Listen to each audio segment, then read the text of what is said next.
Hey everybody, welcome to another model building workshop. Again, we're working a little bit on the M3 Stuart light tank from Tamiya Models, and let's just jump right in, huh? So this kit, well, comes with a crew figure. I'm going to start with that. Not sure if I'm going to use this figure or not. I'm going to roll up my sleeves and dive in. So the figure, well, it's not even a complete figure. So it's kind of a half figure to fit in the turret. And he just has a pair of, well, he's got a pair of arms. Go figure. So they're in a folded up kind of position to put him in the turret. I'm going to put them on and try to adjust him in here. I'm not going to glue him in because I may not use this figure. I was debating doing some other things with this tank. Maybe not making it an American tank. But I'm still working that through my head. Who knows? I'm going to put some paint on this and I'll figure it out as I go. Sometimes not having a plan is a good plan. Although that's not normally how I function with this kind of thing, but I want to keep my options open. All right, so trying to position the arms. Something like that, I guess. Dab of cement there.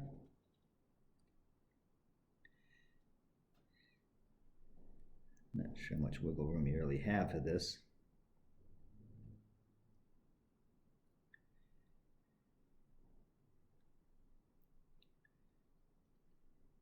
Doesn't seem like there's a lot of option where that's going to fit. So I'm thinking like that. We'll see how he fits in the turret.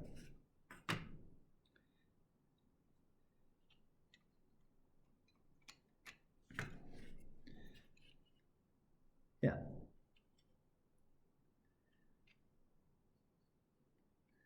Turn that down a little bit on this arm.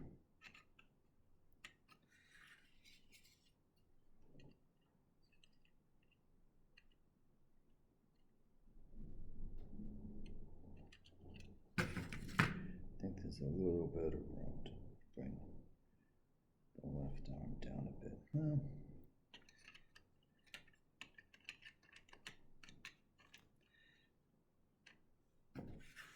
so he would be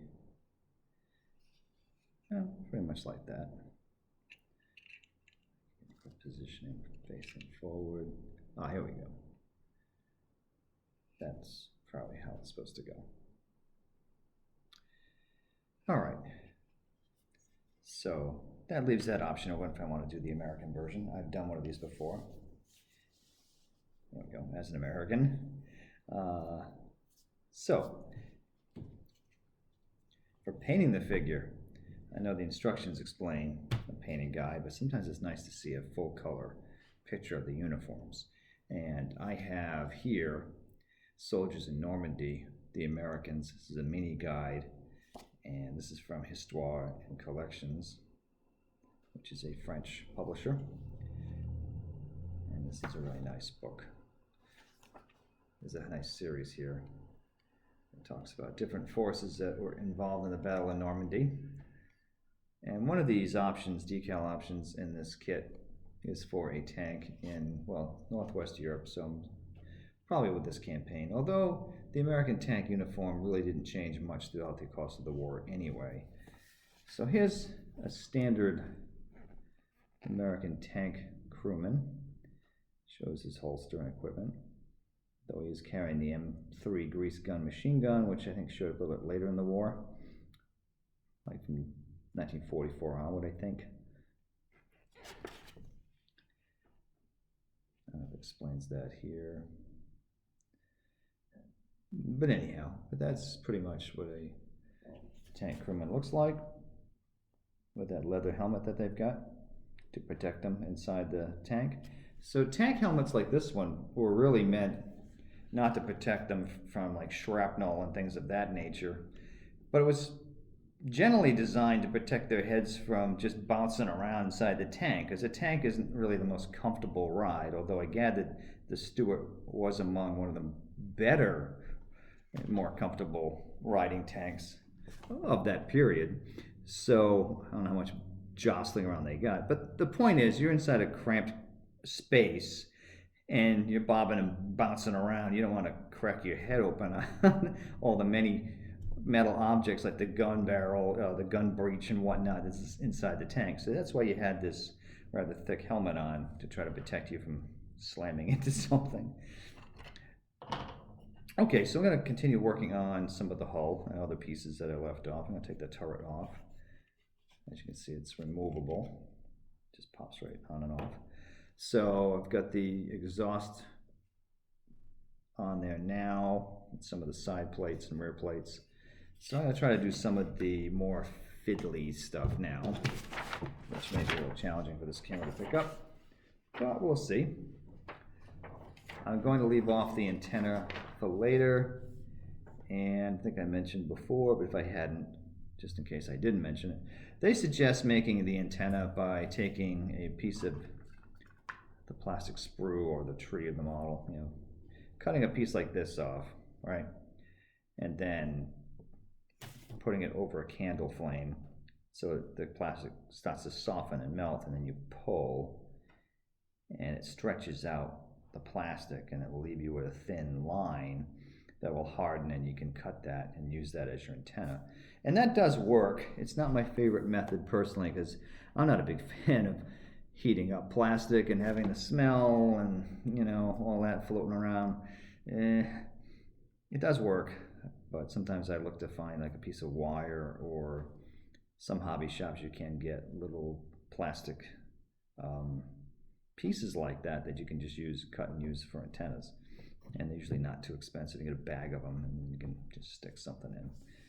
A lot of other things you could probably find around the house that might work, you know, a little piece of wire or something. Anyway, or just not bother with it at all. And if you've got kids and you actually want to use this, and these really aren't very good toys, but this one's rugged enough. A kid could technically play with this. The antenna is always the first thing that's going to break. So, anyhow. So let me look at some other things we can do with this now. There is a storage box. I got one of them on the back now, here. So I'm going to add the other one on the other side. And then some of these other parts.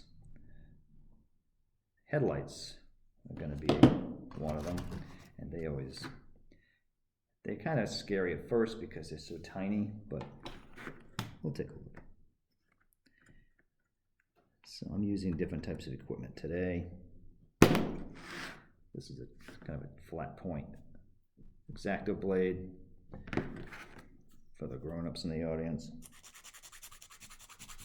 because it works pretty good on these flat surfaces like this one, just to kind of cut this out. And I'm shaking everything here. Shaking it all about. Don't want that. A little excess plastic on this piece.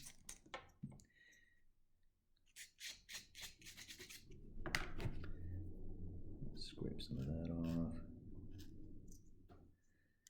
Not too bad, but there's a little bit there. And from the experience of doing this box on the other side, I know there's a tiny notch on the bottom of this box. I don't know if you can see that. And that's going to drop into a slot that's on the fender. So I want that as smooth as I can get it, so I can pop it in without too much of a headache. 21, yeah. I keep thinking this is a fender piece, but it isn't.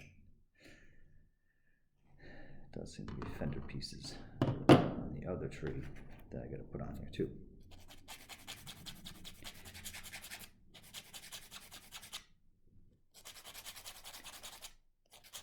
This is the box top. There is some extra plastic on this that needs to be trimmed down. For the most part, this kit's been good at not having a lot of things to clean. But every now and then you get something like this. It could use a little cleaning up. Make sure that fits good and snug. All right. So the notch faces down. Okay, there it is. It gets this way. Okay, and it's angles like so. And there's a notch on the inside of the plastic piece here, so it will fit in well. Put a little bit of glue along that notch. And drop that, oops. Get the right angle, and then drop it in.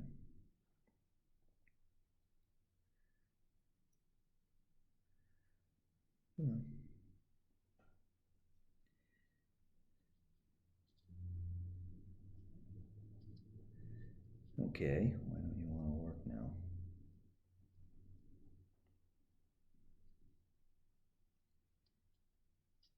There it is. Sometimes when a part knows it's on camera, it gets shy and decides it doesn't want to cooperate. All right, so there's a notch here, and I'm going to see if it wants to fit in.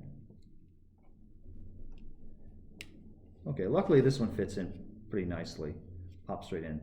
The other side, there's a little bit of excess plastic in the slot, so I had to go in with the point of the knife and kind of cut out some of the excess plastic to open the hole up to put the box in. Nothing major, but without a good tool like that, it would be frustrating.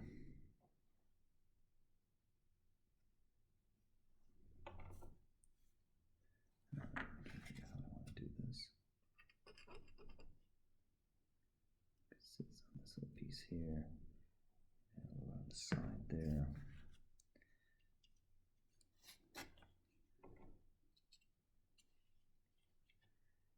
Come on, hedge it. I guess that's it, right?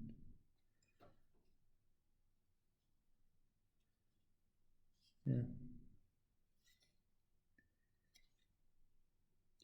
Sometimes when a piece fits in just right and perfect, you kind of wonder, is that it?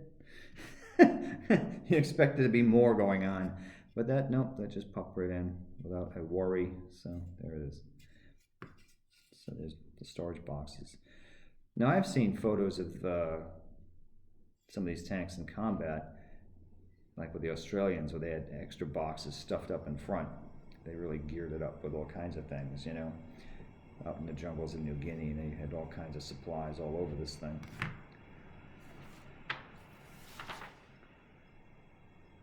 Unfortunately, that's not an option with this kit. Australian would have been a fun choice. All right, so there are these fenders. I'm gonna see where these things are on the tree. I think it's on some of the suspension pieces, which I have not finished all the suspension. I just did enough so that you guys could see how that worked back in the first episode. So I have the rest of that to go through to finish this up.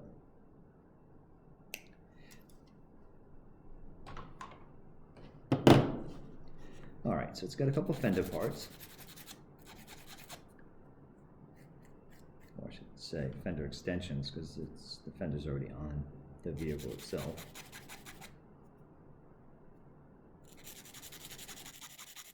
A minor cleanup.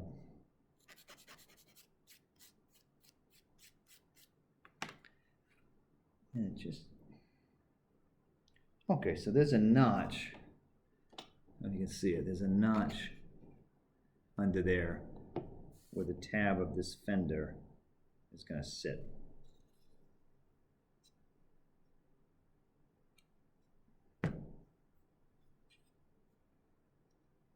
Insert tab A into slot B.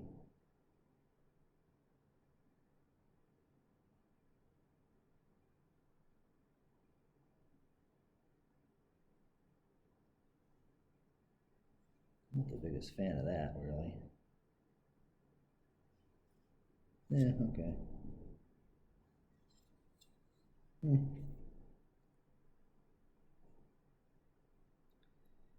Seems a tad haphazard, but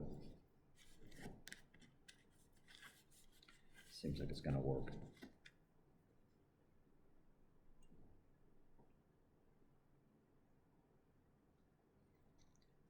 And of course, with things like this, if something went wrong,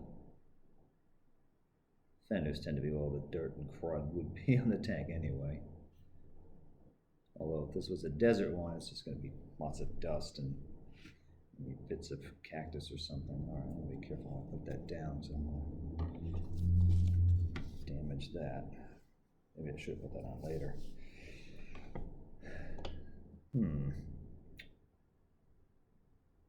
Think. All right. What's next? Headlights. Crewman's done. Maybe I can do some turret details while that's drying, because I do think I left a few parts off the turret. I know the hatches are still waiting for me to put them on. I'm still deciding what to do. Ironically, the model shows you how to put the hatches open. It doesn't show you how to put them closed, which is curious. Why don't we find out what it looks like, or if it's even possible? I mean, I know it has to be possible, but it just may not be pleasant.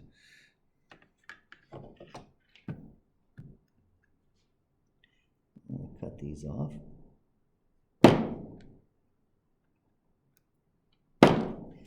That's a very solid attachment point. You can hear me cut that with a bang.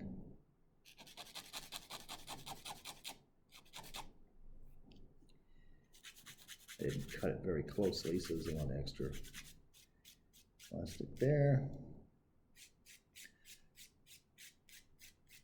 I did not test fit other crew people in this to see if they would work for size in this turret, because I'm still debating a Hungarian version of this tank. You know, one captured by the Hungarian army from the Russian army during the battle on the Eastern Front. All right, it should.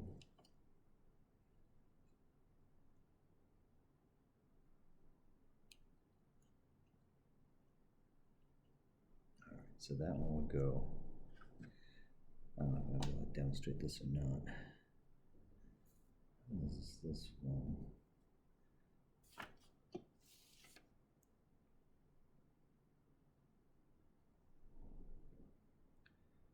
Fun with geometry. Okay, so yeah, you can attempt to close that in so you can see it. So you could close that turret hatch. See? So it's like two triangular pieces that fold open. What's interesting with the evolution of the Stuart tank is this commander's area tends to be different on a lot of the different sub-variants that were produced. So this has like this teardrop shaped cupola here, and there's vision slits so that the commander would be able to put his head here and look out these vision slits and be able to see where he's going and what they're firing on. A number of these tanks had no cupola, just the flat top with a periscope, and others had different design for hatches. Some were like hexagonal, maybe octagonal. So anyway, I'll think about that later. Get this dry yet? I think that's drying. All right, so there are some other things here. So there seems to be the mount for the turret machine gun, and maybe that's something I should look at now. All right, so there's a note here on the instruction sheet that you could fix the hatches either open or closed. there's no diagram to show you what closed looks like, but we just figured it out ourselves because we're smart people.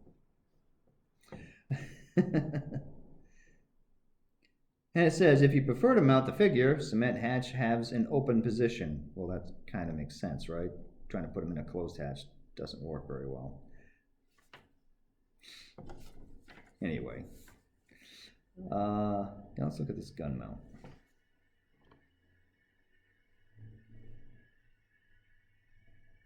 Yeah, some of these parts are getting small, so now we're down to the small pieces. Kind of why I left some of these for last.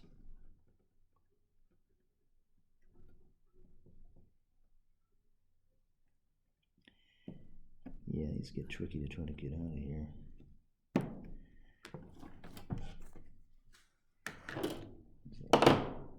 Extra blobs of plastic that are on the attachment points.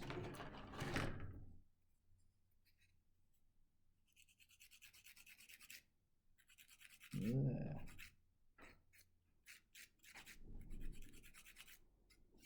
Gets tricky to clean something that's this tiny.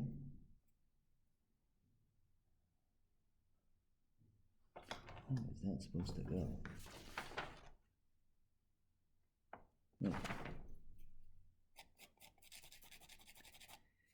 Yikes.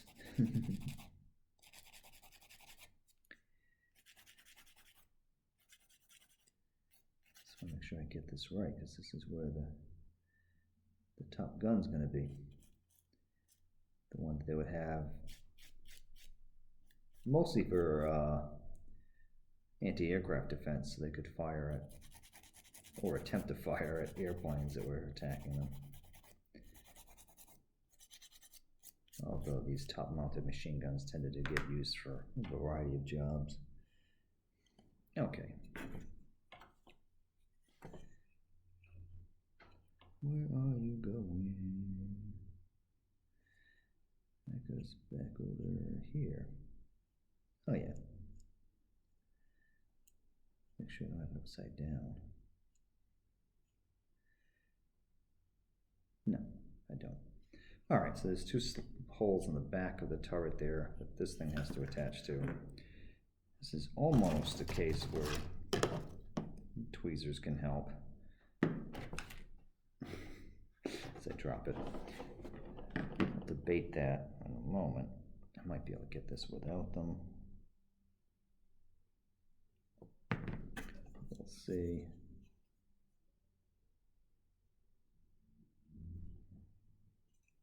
I got it.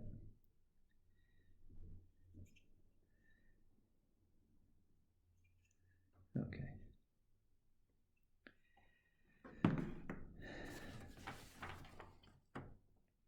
And then I got this other smaller piece that goes down on top, which I guess the machine gun would then pop into. Looks like you have to glue this machine gun in though. Yeah. Would be nice if you could have had it movable. But with pieces that small, that option does not seem to be there.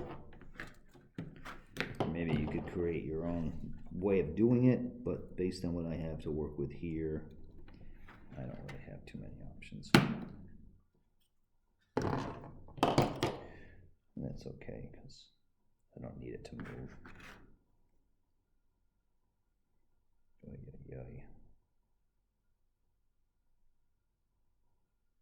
Now we're getting really small.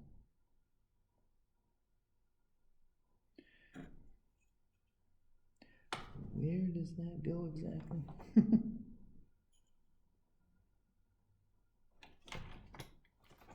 Yeah.